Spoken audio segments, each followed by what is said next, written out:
Evan, I love that picture of you. Well, thank you. Okay, so let's just, I'm going to scroll through here. We did the possible representation of more than one buyer or seller, wire fraud, and then we did the RPA, part of the RPA. That first page is real important with all of the financing. You got to make sure it's accurate.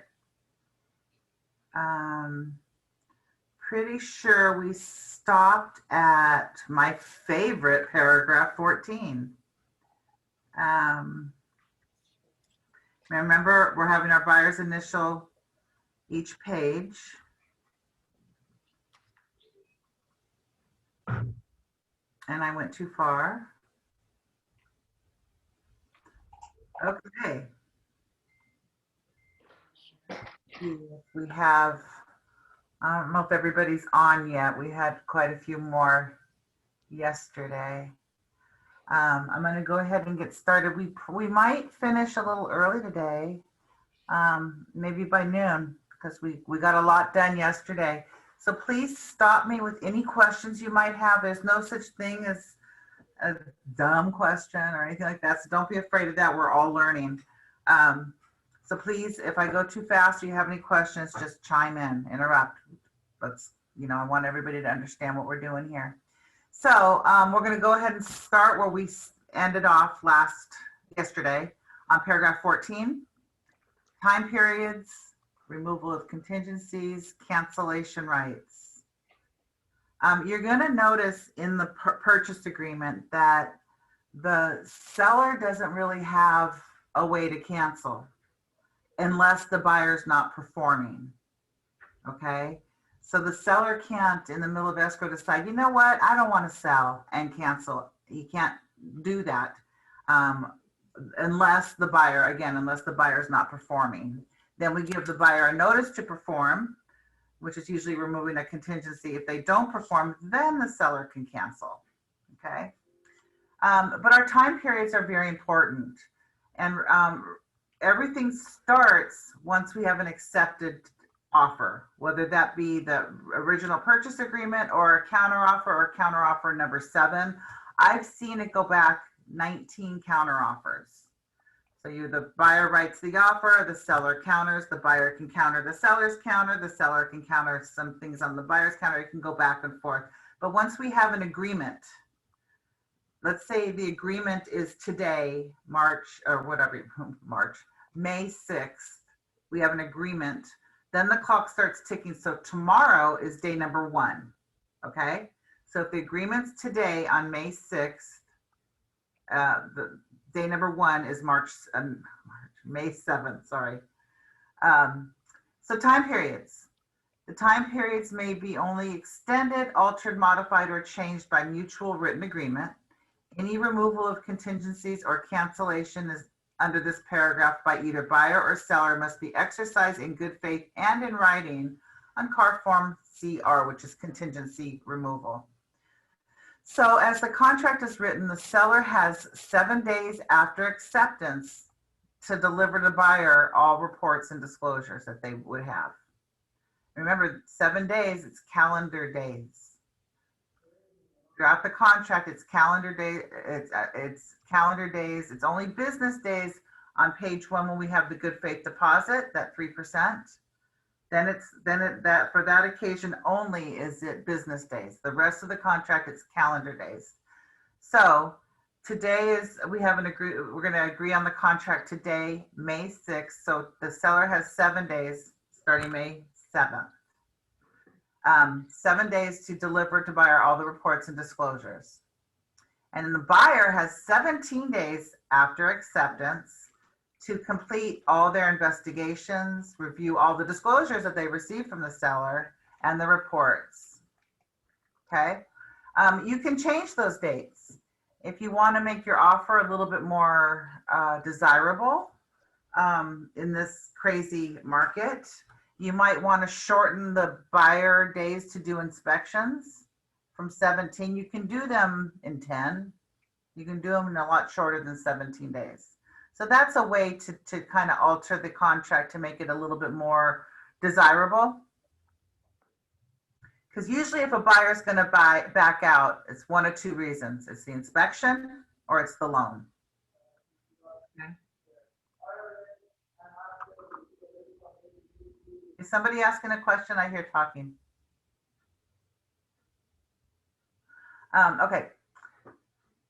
So the buyer has 17 days after acceptance to complete all their investigations, review all the disclosures, reports. Within the time specified in paragraph 14B, buyer may request that seller make repairs or take any other action regarding the property. CAR form RR, which is a request for repairs. Seller has no obligation to agree or respond to CAR form to respond. If they do want to respond, it's CAR form RRRR, which is the seller's response to the buyer's request for repairs. So what happens is the buyer has 17 days. They do their inspection. They might get a home inspection. They might get a chimney, a pool, a sewer. They can get at buyer's expense. They can get whatever inspections they choose.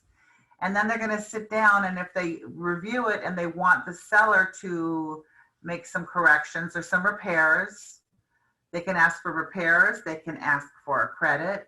They can ask for a price reduction. Just depends. But you need to educate your buyers that the sellers don't even need to respond. And all houses are sold in their as-is condition. Remember, the buyer can make the seller can make repairs, but they don't have to. If the buyer asks to make repairs and the seller refuses, the buyer can cancel, or the buyer can continue and move on, and move on with the transaction. Okay. By the end of the time specified in paragraph 14.1, buyers shall deliver to seller a removal of the applicable contingency or cancellation. However, if any report or any information which the seller is responsible is not delivered within the time specified, then buyer has 5 days after delivery of such items to deliver the seller a removable of the applicable contingency or cancel this agreement. Okay. Access to the property. Buyers shall have access to the property to conduct inspections and investigations for 17 days after acceptance, whether or not any part of the buyer's investigation contingency has been waived or removed. Okay.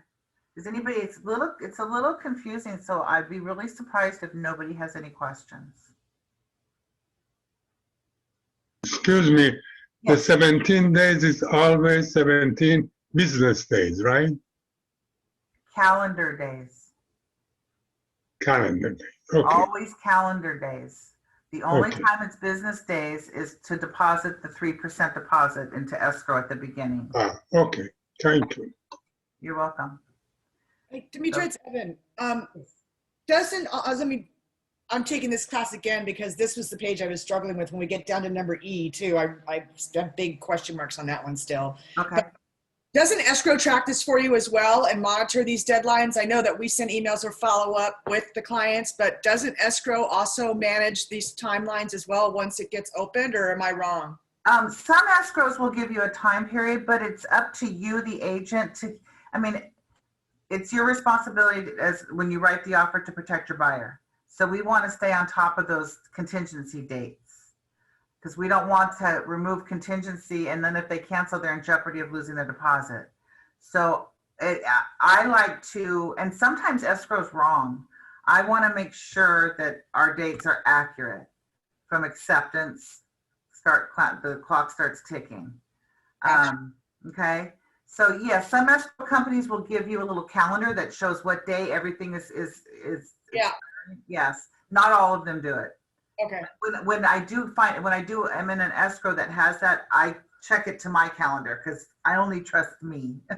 So yeah, just double check to make sure that their numbers are accurate.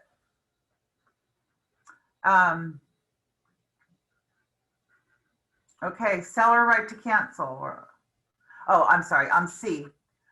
Removal of contingencies with offer. Buyer removes, if you check that box, that means the buyer's removing the contingencies at the get-go. The only time you want to do that, you will do that is if it's an all-cash deal and the sellers don't care, or the buyers don't care the condition of the property because they're going to bulldoze it. Otherwise, don't, it's very dangerous to remove the contingencies. That means if they cancel for any reason, they're in jeopardy of losing that deposit. And in this case, that's $30,000. That's our good faith deposit. So it's very dangerous to check this box. Oh, unless, again, if the buyer's coming in, he's doing all cash, it's a 7-day close, he doesn't care the condition, he just wants the land, he's gonna bulldoze it and build a condominium complex or whatever, then we're okay, because they're not gonna cancel.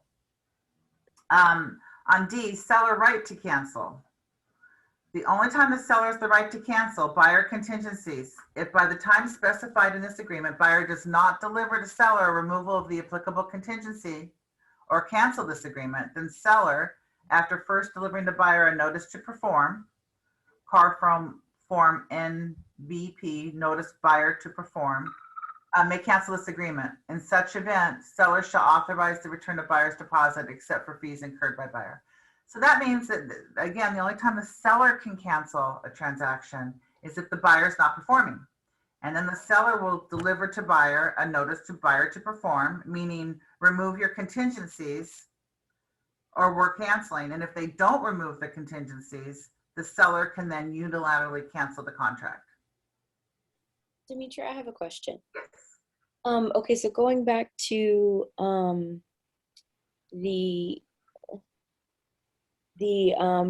buyer shall have access to the property to conduct inspections and investigations.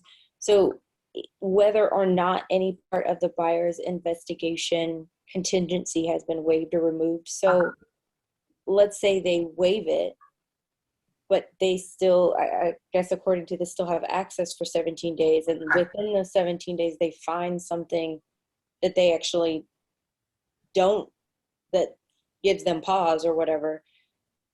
Can they still back out even though they've waived the contingency and found something? If they've waived their inspection contingency, then they cannot back out because of inspections. Okay. So in what scenario would they waive a contingency but then still go and inspect it? I think this is mainly in there for, let's say that they have 17 days to do their inspections and they do it all and they're fine and they remove it at 10 days. Oh, okay. They'll have 17 days if they want to, you know what, I want to bring my contractor in to see how much it's going to cost to remove that wall. They still can access the property to conduct inspections or investigations. Okay. Can I ask a question? Yes, please. If the seller gives the buyer a notice to perform, do they have to write how long of a time they have, or is it a set 24 hours or 36 hours or? It's set 24 hours. And so once they give you, so once they give it to you, you have 24 hours to perform or the deal's canceled? You look at number E, notice to buyer or seller to perform. The notice to buyer or notice to seller to perform shall be in writing, signed by the applicable buyer or seller, and give the other party at least 2 days after delivery. Okay. Okay. Okay. Or they could fill in a different amount. Yeah, you can change it to 3 days. Okay. I don't like seeing it changed to 1. That just doesn't give somebody enough time. Okay. And it says right here, a notice of buyer to perform or notice of seller to perform may not be delivered any earlier than 2 days prior to the expiration of the applicable time to the other party. So you can do 2 or longer. Okay. Thank you. Mm-hmm. That was the paragraph that you were confused with, Evan? Yeah, it's E. Yeah, and I still don't know what NSP. I know what NBP, which is notice buyer perform, but what's NSP? Notice the seller to perform. Okay, that was stupid. No, it wasn't. It's a good question. I love it. Okay, so we good there now? Effect of buyer's removal of contingencies. If buyer removes in writing any contingency or cancellation rights, unless otherwise specified in writing, buyer shall conclusively be deemed to have completed all their investigations and reviewed all the reports and disclosures pertaining to that contingency or cancellation right, elect to proceed with the transaction and assume all liability responsible and expense for repairs or corrections pertaining to that contingency or cancellation right for the inability to obtain financing. Close of escrow. Before buyer or seller may cancel this agreement for failure of the other party to close escrow, buyer or seller must first deliver to the other party a demand to close, DCE form. It shall be signed by the applicable buyer or seller and give the other party at least 3 days after delivery to close escrow. A demand to close escrow may not be delivered any earlier than 3 days prior to the scheduled close of escrow. Does that make sense? So if you want to cancel, you first have to give a notice to perform. If they've performed, if they've removed all their contingencies and they're just not closing, then you give them a demand to close. It's like either, I can't say it, I'm being taped. Either go or get off the pot. How's that?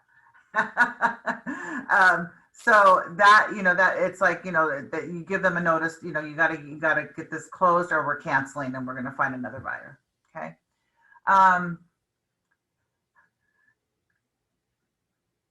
Effective cancellation on deposits. If buyer or seller gives written notice of cancellation pursuant to rights duly exercised under the terms of this agreement, the parties agreed to sign mutual instructions to cancel the sale and escrow and release deposits, if any, to the party entitled to the funds, less fees and costs incurred by that party. Fees and costs may be payable to service providers and vendors for services and products provided during escrow. So does that make sense that if the buyer wants to cancel and everybody agrees they're canceling, but the buyer's incurred some expenses that they were going to pay out of escrow, those get paid, and then the buyer gets their deposit, what's left. If escrow's gone on 30 days, 40 days, 45 days, there's sometimes escrow officers going to charge a fee because they've worked that file. And they might charge, few $100s or something for a fee for their time. If the seller does not cancel the cancellation in a timely manner, there might be subject to a penalty of up to $1,000 for refusal to sign cancellation instructions if no good faith dispute exists as who's entitled to the deposited funds. I've never seen that imposed, that $1,000 penalty, but it's something they added to the contract a few years back. Sometimes the seller's mad because the buyer canceled, so they just don't sign it and they hold up releasing that deposit. And escrow can't release the money until both parties have signed. So sometimes it can get nasty. So they added that $1,000 fine, but again, I've never seen it. I don't think it's enough. Buyer and seller initial at the bottom of the page. Do we have any questions on this page? It's real important that we are on top of our time frames, okay? Paragraph 15, final verification of condition. This is something we also used to call final walkthrough. They changed it to verification of condition. Buyers shall have the right to make final verification of the property within 5 days prior to the close of escrow, not as a contingency of the sale, but solely to confirm that 1, the property is in the same condition it was when they bought it. 2, any repairs that the sellers have agreed to make have been completed as agreed. And 3, that the seller has complied with seller's other obligation under this agreement. Okay? Real important to do if you represent the buyer, you have to do your final verification about 5 days prior to when it's supposed to close. It's a good place too to make sure, again, that that all the repairs are done, that the sellers didn't let the pool turn green and the grass die, that sellers haven't destroyed the house and didn't punch holes in the walls or whatever. It's also a good time. I just had this last week. I represented the buyers, and when we did our final walkthrough, it's a farm and they never lived on a farm before, and it's a smart home and they've never had a smart home before. So the sellers were there to show the buyers how to turn on the floor heater in the bathroom and how to, you can just tell Siri to turn on the shower upstairs to 92 degrees, just how to work the system, how to feed the chickens, what kind of feed they like, just stuff like that. What day's trash day, kind of talk about the neighbor over here. Is a great guy. He's a coffee, whatever, it's time to, they kind of introduce you to the house and how certain things work.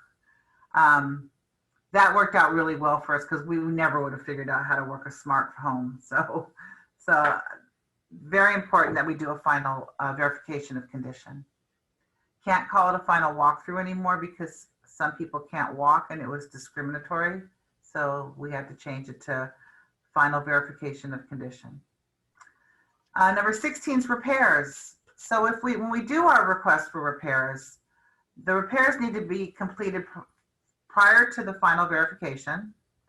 And the repairs need to be performed at the seller's expense, may be performed by the seller or through others, provided that the work complies with applicable law, including if it needs permits, inspection or approval requirements. Repairs shall be performed in good, skillful manner with materials of quality and appearance comparable to the existing materials.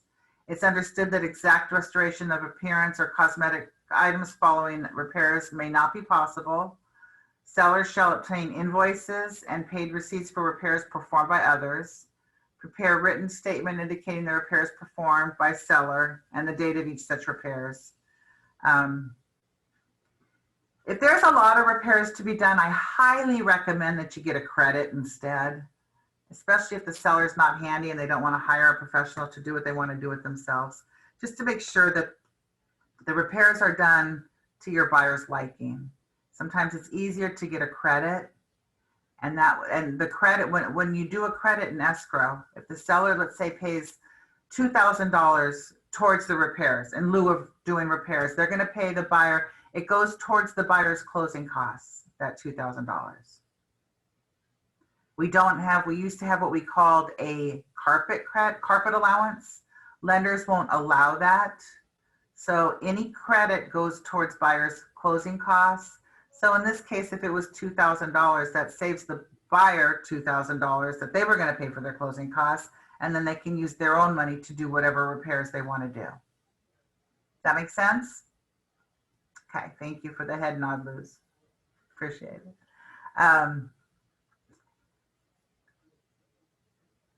Okay, so that goes to repairs. Keep in mind also, let's say that we negotiate a $10,000 seller credit. Okay, a $10,000 seller credit in lieu of repairs. What if the buyer's closing costs are $8,000? But we agreed to a $10,000 credit. What happens to that $2,000? You lose it? Absolutely, because we can't credit the buyer. So it should read up to $10,000, because if their closing costs are only $8,000, the other $2,000 goes away. What I would recommend is, instead of it going away, buy down the loan. Get the buyer, have the lender buy down the loan with that $2,000, which would give your buyer a better interest rate and make their payments a little bit lower, right? Try to use up all that money in different ways if you can, okay? The other option, the other option would be to reduce the price of the home for $2,000. You could do a combination. You could reduce the purchase price and do closing credit. You could reduce the purchase price, do closing credit, and do some repairs. It's just whatever they agree to. You have all three options on the request for repairs form. Okay. Thank you. Mm-hmm. Also keep in mind that a seller credit to the buyer can't be more than 3% of the purchase price. Lender won't allow it. So any kind of a seller credit towards buyer's closing costs can't be more than 3% of the purchase price. You're going to have a problem finding how to spend that money, because the closing costs aren't going to be 3% unless you buy down the loan. Okay. Prorations and property taxes and other items. I'm not going to get into that. It gets too convoluted, but they do prorate property taxes. So when you close escrow, they will prorate how much property taxes are owed to that date for the seller to pay for, and then from that date on for the buyer. So it's prorated. Okay. Compensation, seller and buyer both agree to pay compensation to broker as specified on a separate written agreement between broker and the seller or buyer. Compensation is paid upon close of escrow, or if escrow does not close as otherwise specified in the agreement between broker and seller or buyer. They used to put the compensation, the percentage and everything in the contract, and they took it out many, many years ago because they don't want our compensation in negotiation with the buyers purchasing the home. It's totally separate. What we make is totally separate than the buyer and sellers negotiating for the home. So they took it out of the contract. Representative capacity, if one or more parties is signing this agreement in a representative capacity, in other words, if it's a trust sale, there's a form that's called representative capacity, the RCSD, that you need to include, and it'll show if they're buying it in anything other than their legal name, then you need a maybe their LLC is purchasing the home. You'll need a representative capacity form. Okay. Joint escrow instruction to escrow holder. Basically, once we have a signed agreement, we're going to send a copy of the fully executed agreement to escrow and one to the lender. So the lender can start on the loan, but he needs a fully executed contract, and escrow will need a fully executed so they can provide us with escrow instructions. They get the information from the contract. Once the contract is signed by both buyer and seller, for lack of a better word, it's our Bible through this transaction. So if you ever have an issue or a question, Demetra, I need help. I'm having problems with my escrow on 123 Main Street. It's going to be, hold on, let me see the contract, because all the answers are in here. And this is where escrow is going to get the information so that they can type up escrow instructions. Okay, it's based on this form. Buyer and seller are going to initial the bottom of the page. Let's go down to paragraph 21. 21 and 22. Remedies for buyer's breach of contract. This is our liquidated damage clause. Whenever I represent a buyer, I want them to initial this. It basically states that if buyer fails to complete this purchase because of buyer's default, seller shall retain as liquidated damages the deposit actually paid. This is only if they've removed all their contingencies, okay?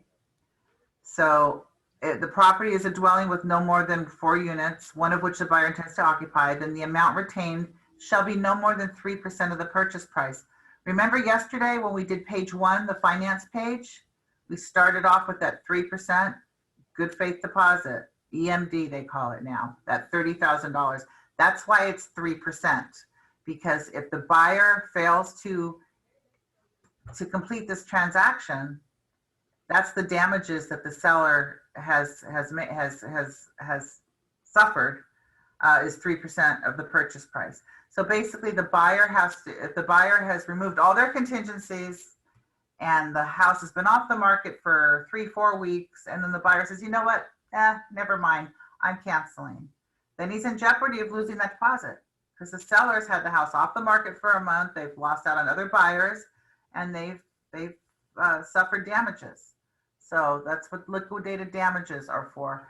I always want my buyer to sign it, because if I'm a listing agent and an offer comes in that the buyers haven't agreed to liquidated damages, I'm going to counter it, or I'm not even going to accept the offer, because I want to make sure that I'm protecting my seller. Okay, does that make sense to everybody? I know it's a little bit hard to digest this. Amy, are you asking a question? No?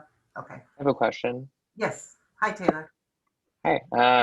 Can they possibly sue beyond liquidated damages, or they can only keep up to that deposit? Always sue for anything. But in a lawsuit, I'm not an attorney, but I've been to many courts for real estate for the last 30 years with my other brokerage. You can, but the judge is going to have the contract in front of them, and the contract clearly states 3%. But if they can prove that there was more damages, yeah, they could probably go after for more. But it was agreed to. If both parties are initialed here, they're going to have a tough time with it. But yeah, you can sue for anything you want. Doesn't mean you're going to win. But yeah. Good question. Anybody else for liquidated damages? I had one more question from a little earlier. When you do the final walkthrough, I know it said that that is not a contingent point, but you mentioned like what if to make sure the seller didn't like smash holes in the walls or something. What if something like that did happen? Good question. Thank you. Thank you for bringing that up. So let's go back to paragraph 15, verification of condition. And this has happened. So I like to do it like 5 days before, just in case. I'll give you an example. I represented the buyer, house in Granada Hills. We went to the final walkthrough, final verification of property condition. The buyer was there with me. The seller was there with their agent. We walked in, we pulled up, the grass was dead and 3 feet tall. We went and I thought, oh crap, I knew it. I knew the pool was going to be a mess. We go in, the pool was green. It had leaves all over. It had been very windy recently. So I said, hold on. What we did, the loan hadn't funded yet. So my client got on the phone with her lender and said, stop the presses, stop, don't fund this loan. First, we had to make sure that she wouldn't lose her lock, her rate. And she wasn't in jeopardy of losing that. They were able to stop. I took the listing agent, thank goodness he was there and saw it with his own eyes. And I said, hey, you should have educated your seller. She canceled the pool man and the gardener the day we opened escrow. So, and that's his fault. He should have educated her. No, you got to keep things going. The house needs to be in the condition it was when they wrote the offer the day we closed. So what had happened in this case was we were able to stop the funding of the loan until our pool man went out there, our gardener went out there and got everything straightened at the seller's expense. Got the pool blue again and got the, everything coming back to life. Until my buyer felt, better about going ahead and moving forward with closing. That's why I don't like to do it like the day before we're supposed to close after we've already funded, because then, so what else can you do if that's the case? Let's say you go in and they have agreed to leave the stove, the refrigerator. Not only did they take it, they took the light bulbs and they took the lights, the fan lights, the chandeliers, they raped the place. You can go after them in small, you, the buyer, can sue them in small claims court. That's really their only recourse once it's closed. So, and they would win because you have the contract they're in breach of their contract if they've done that, because it clearly states in there that the house is to be in the same condition it was when they bought it. It's a pain. Nobody wants to go to small claims court. They raised it, thank goodness, from 5,000 to 10,000, but it's still not a fun thing to have to do, but that's really the only recourse. Okay? Got it. Thank you. Thank you. Okay, back down to paragraph 22 now, if we're good with liquidated damages. 22 is dispute resolution. So again, on 21, I'm telling my buyers to initial it, okay? And I make sure my sellers initial it because it's, to benefit them, to protect them. But dispute resolution, we can't tell our buyers or sellers whether to initial it or not. What this talks about is if there's a dispute, how are we going to handle it? We're going to agree right now how we're going to handle it if there's a dispute between the buyer and the seller. So if there's a dispute, we can do one of two things. We can either arbitrate or we can go to court. We're going to agree right now which way we're going to go. So if we arbitrate, we have to mediate first. So what happens first if we arbitrate? Mediation, the parties agree to mediate any dispute. And if we can't come to an agreement with mediation, then we go to arbitration. So if you agree to arbitrate, then you're going to initial, both buyer and sellers have to initial this paragraph, meaning they both agree to arbitrate if there's a dispute. By initialing the space below, you're agreeing to have any dispute arising out of the matters included in the arbitration of disputes decided by a neutral arbitrator as provided by California law, and you're giving up any rights you may possess to have the dispute litigated in a court or jury. By initialing in the space below, you're giving up your judicial rights to discovery and appeal, unless those rights are specifically included in the arbitration of disputes provision. If you refuse to submit the arbitration after agreeing to this provision, you may be compelled to arbitrate under the authority of California Civil Code procedure. Your agreement to this arbitration provisions is voluntary. We have read and understand the foregoing and agreed to submit disputes arising out of the matters included in the arbitration of disputes provision. So the good thing about arbitration is it's not as expensive as going to court. The good or bad thing is there's no appeal. So if you don't like what the decision that the arbitrator makes is it. There's no appealing it.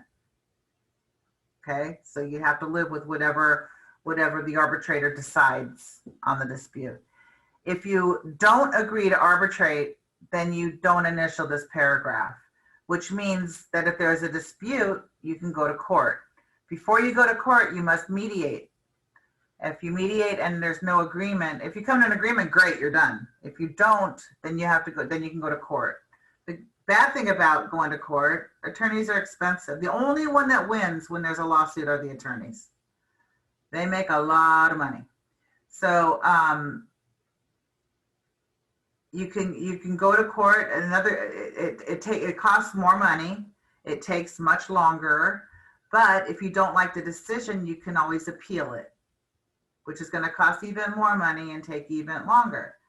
But I've had clients when I write the offer, it's like, well, what do you suggest I do? Do you suggest I agree to arbitrate, or should I not and take my chances in court? I can't make that decision for you. You need to read and decide on your own. If your buyer is an attorney, they're not going to agree to arbitration. But sometimes I've had agents say, okay, when you buy a house, Demetra, do you arbitrate? And I do. And I tell them, yeah, I would agree to arbitration. But I'm not one to sue somebody. So I would, if I were the buyer, I agree to arbitrate rather than go to court.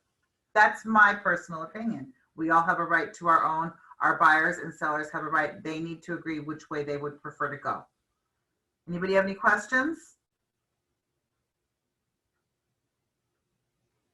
Legal stuff, it's a lot of fun. So yeah, if there's a dispute, you mediate and then arbitrate, or if you initial this, or if there's a dispute and it's not initialed, you mediate and then you can go to court. Both parties have to initial the arbitration clause for it to be in play. So if the buyers initial it and the sellers don't agree to it, it's not in play. Or if the seller gets this offer and the buyers haven't initialed it, but the sellers want arbitration, they need to counter it into the contract on a counter offer, okay?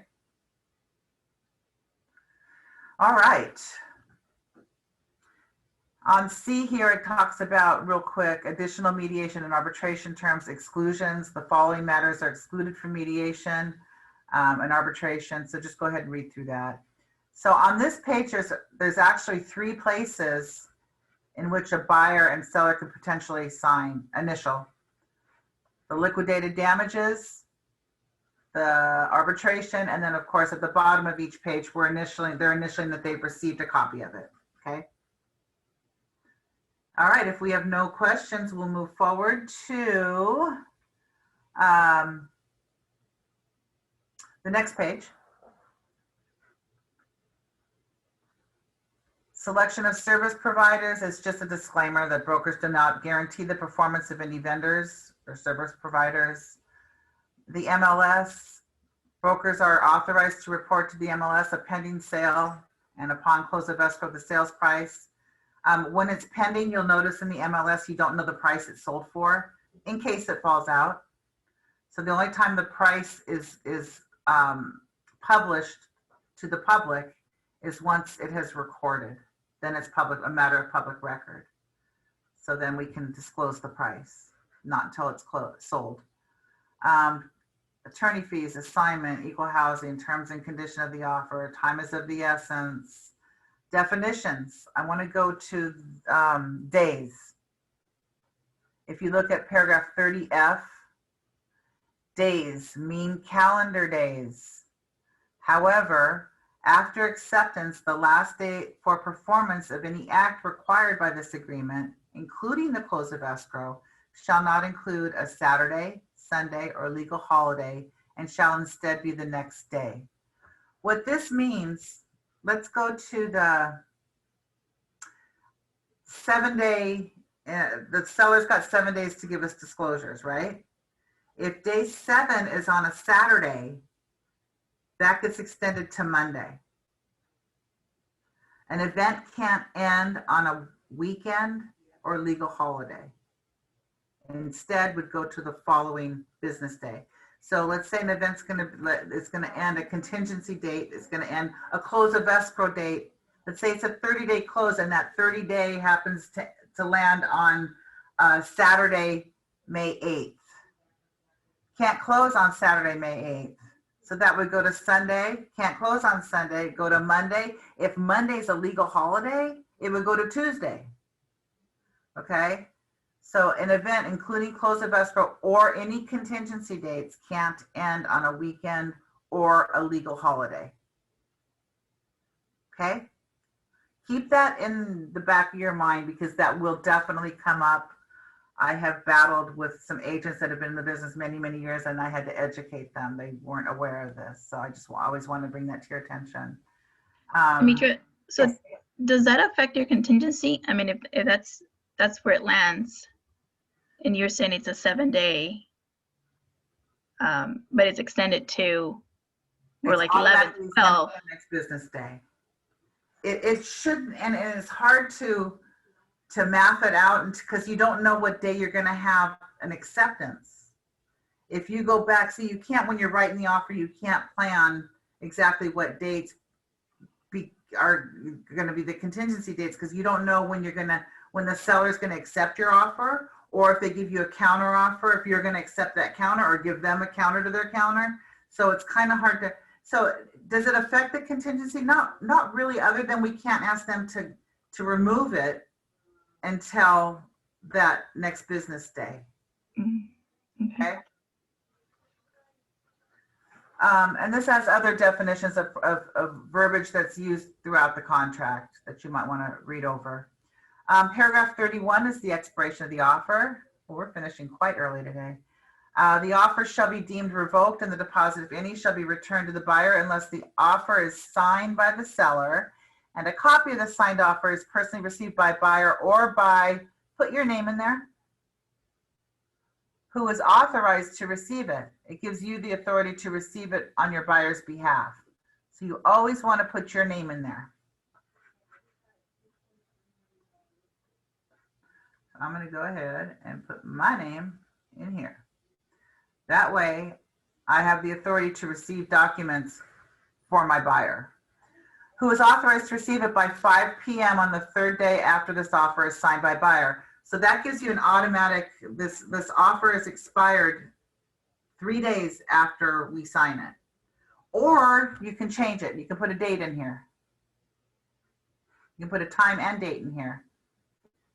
If you want it to expire, if you only want to give the seller maybe 24 hours to accept our offer, then you might want it to expire tomorrow at 5 o'clock. Usually we leave it. That's what I see because I see all the offers written in this office. So what I've seen is everybody just leaves it blank, so it expires in 3 days. If this box is checked, one or more of the buyers is signing the agreement in a representative capacity and not for himself as an individual. See the attached representative capacity. So this is if you're buying it again in as a trust, or if you have an LLC, anything other than your legal name, then you're going to want to have this form included. If you check this box, it'll automatically include it.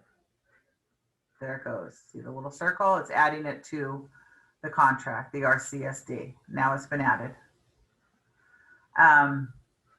However, I'm going to take it out because in this case, Mary and Joseph are buying it as their individuals. Okay, so then your buyer is going to go ahead and sign here.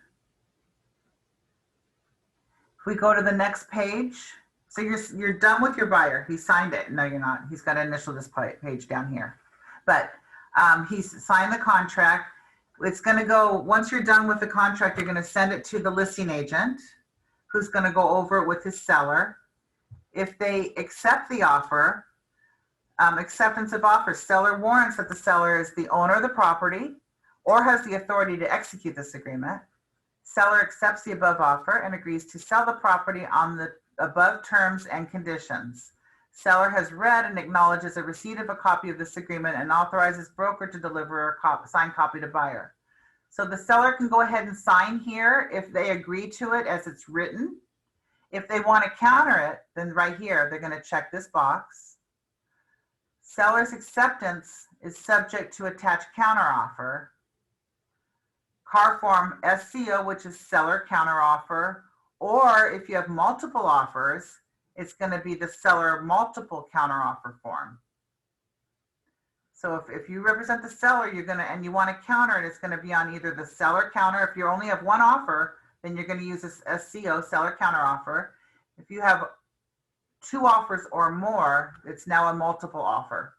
So it's going to be on the seller multiple counteroffer is the form you want to use. And it puts everybody on notice that, hey, I'm not the only buyer. We have competition here. Okay, that's why we want to use that form if we have multiple counteroffers. And then they'll put here the date that it's dated. And then so basically the seller is saying, I agree to everything on this contract except for whatever they put on the counteroffer, which is usually price. Sometimes it might be terms. Maybe they need a longer escrow. Maybe they want shorter time frames. Maybe they, just depending on what they need from this offer. So they would say, okay, I'm accepting this offer subject to my counteroffer dated May 6th. And then the seller will go ahead and sign down here. You want to make sure that your information is here, especially when you represent the buyer, because who pays commissions? Who's going to pay your commission? The seller. The seller. Yeah, thank you. That comes from the seller. The seller's not our client. We don't have a contract with the seller. So we want to make sure this is complete, because if you read this, real estate brokers are not parties to this agreement. It's between buyer and seller. Agency relationships are confirmed as stated in paragraph 2. This is why it's so important to fill out at the beginning, that paragraph 2, where you check those boxes, who represents the buyer and who represents the seller. Make sure to check those boxes. If specified in paragraph 3A2, agent who submitted the offer for buyer acknowledges receipt of deposit. And then on D here, cooperating buyer's broker compensation. That's you. That's your paycheck. This is what we're here for, is to make money, right? Seller's broker agrees to pay buyer's broker, and buyer's broker agrees to accept out of the seller's broker's proceeds in escrow the amount specified in the MLS, provided the buyer's broker is a participant in the MLS. So this is why it's so important when you're showing property, when you're doing your search, you're doing your MLS search, right? You want to make sure you check what the commission offered is. If they're offering 1%, that's what you're getting. You can't negotiate that. If they're offering 3%, great. Usually it's 2.5%. We had a situation here, 2019, one of our agents, seasoned agent, she's been around for 10, 12, 15 years. She had represented a buyer. She showed them many properties. They found one in Sylmar they loved. She negotiated it. She was actually at the inspection when I'm here at the office and I signed the commission agreements and the commit from escrow. It comes over $1. And I'm a what? I pull up the MLS sheet. They offered $1 compensation to the buyer's agent. I called up my agent and I said, I'm not going to mention any names. I go, are you aware? She said, oh, that's BS. There's no way. It's got to be a mistake. And I said, I don't think so. She called the listing agent and she goes, yeah, that's what we're offering, $1. We got a check for $1 when that escrow closed. That was her compensation. So very important when you pull up listings to show your buyers that you check what compensation they're offering to you, okay? she never would have shown the house. I think and there's not a law that says how much you have to pay. Keller Williams and a lot of the real estate agencies that have been around a long time, we have to offer at least 2.5% to the other side. When we take a listing, we have to, because we're keeping the standards high in real estate. Back when I started 30 years ago, the norm was 6% listings, 3 and 3. Then discount brokers started coming around, Sell and Save, Help You Sell, these discount brokerages, and they were cutting commissions. Now the norm is 5%, 2.5 and 2.5. So the top, Coldwell Banker, REMAX, all the top agencies at the time said, wait a minute, we got to stop this. They made a pact that we're not going to offer less than 2.5% to the other side. It's not a law. It's a Keller Williams law. It's a lot of the top companies, they've made it a company policy that we're not to offer less than 2.5%. We need to keep, otherwise we're going to be out of business. None of us are going to be able to afford to sell houses if we're getting $1. So, or 1%. I saw one out in Calabasas, not Calabasas, Castaic, and it was 1%. But my client found it, and what do? You got to show it. So I let him know it was 1%. But I also got more business from him, more referrals from him down the road. But I got 1% on that deal, 1.5%, I think it was. Anyways, so we want to make sure you check that. Remember that dollar commission. Always check it. So you want to make sure this is all completed because they're paying us whatever's offered in the MLS, and you cannot negotiate it up or down. After we get into escrow is going to send you this filled out once they get the deposit, and you're going to need that for your file.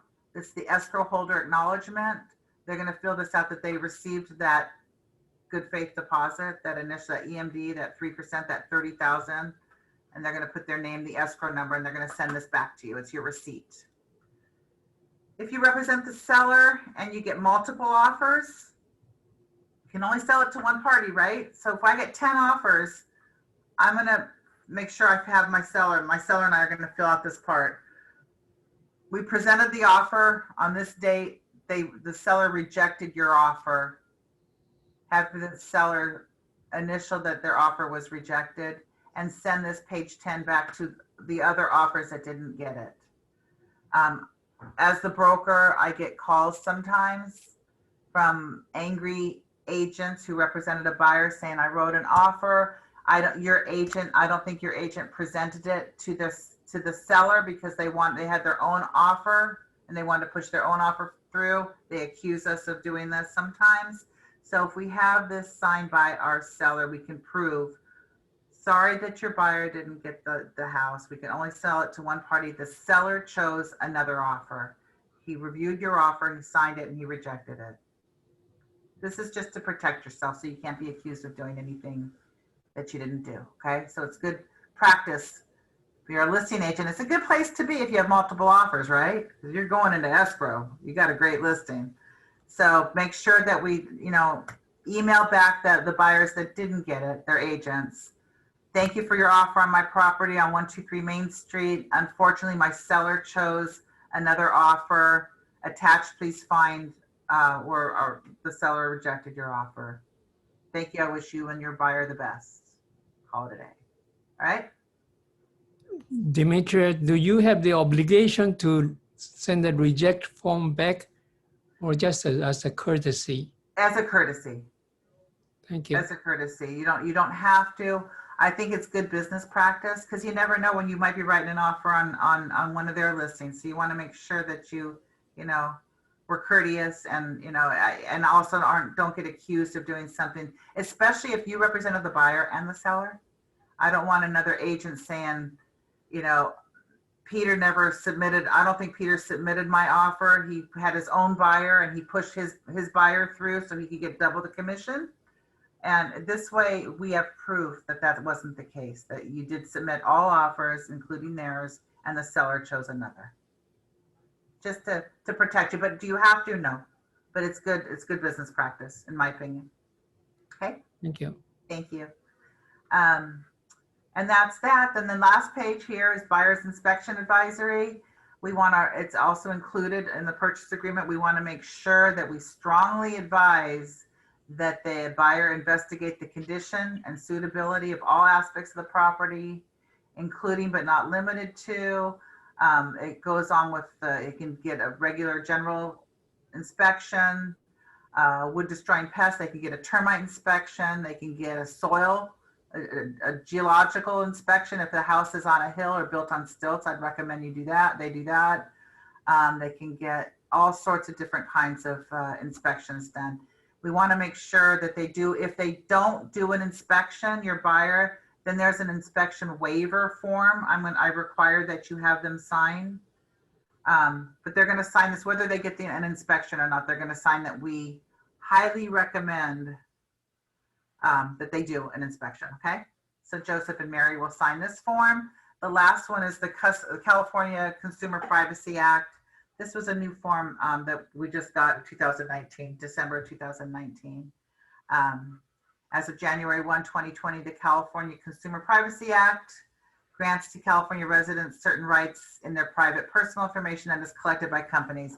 So they just read through this, they sign at the bottom that they understand, and they received a copy of it. And we are done. Hour in. But anybody have any questions on any of the forms that we went over? Hey, Demetra, how's it going?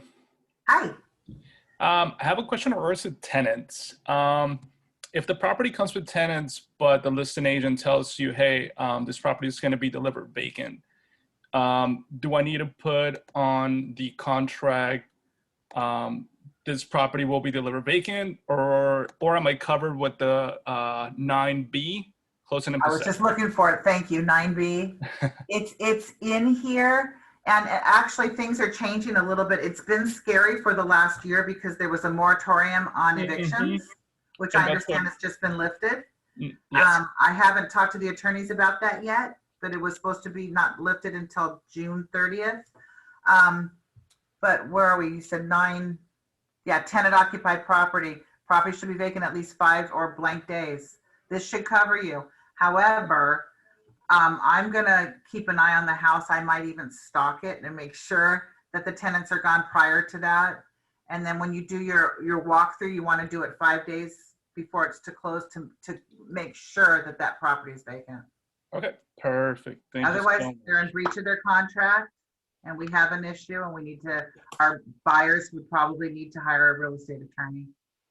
Interesting. Yeah. Okay, thank you. Good question, Diego. Anybody else? Yes, I have a question actually. Okay, so so it's a lot of paperwork, I guess, and like there's like a potential for like a lot of like back and forth and for it to be like drawn out. So I guess my question was that like, is it like recommended that, or like a thing that like you like talk through these details with either the listing agent or the seller and then sell the paperwork to like make it smooth, or is that a thing, or like? No, not usually. Usually when it comes down to it, it's going to be about price and maybe terms, every situation is going to be different. Sometimes we talk things out if the seller needs to, let's say, rent it back for 3 months or something like that. Then we kind of talk it out and try to figure it out before we put it into writing. But usually, no, you just write the offer, the best offer, especially in today's market where there's so much competition. You just try to write the cleanest and highest offer you can write. Okay. Okay. Thank you. Anybody else? One last question. If we waive appraisal, does my buyer still have to pay for that appraisal to be done by the bank? No. Okay. Well, if you're waiving, wait, I'm sorry. Take that back up. If you're waiving, you're not waiving that they're going to do an appraisal. You're waiving the contingency. Yes. So their lender, yeah, they're going to charge them probably $500-600 for the appraisal because the appraisal has to get done and it's a lender fee. The buyer's paying the lender fees, so they would, yes, they would pay for it. Got it. Okay, thank you. During COVID, there was, depending on the loan, and during COVID, there was a lot of times that the appraisal was a drive-by or overhead, like map, like Earth Google map. They didn't even go out to the property. because of COVID. That's crazy. I just did a refinance, but because, you know, with good credit and low debt ratio and all that good stuff, they didn't even appraise it for me. I didn't have to get an appraisal. So Wow. just depends on the loan. But usually, yeah, you're going to pay, your buyer's going to pay for the appraisal to be done. Okay. Whether they have a contingent or not.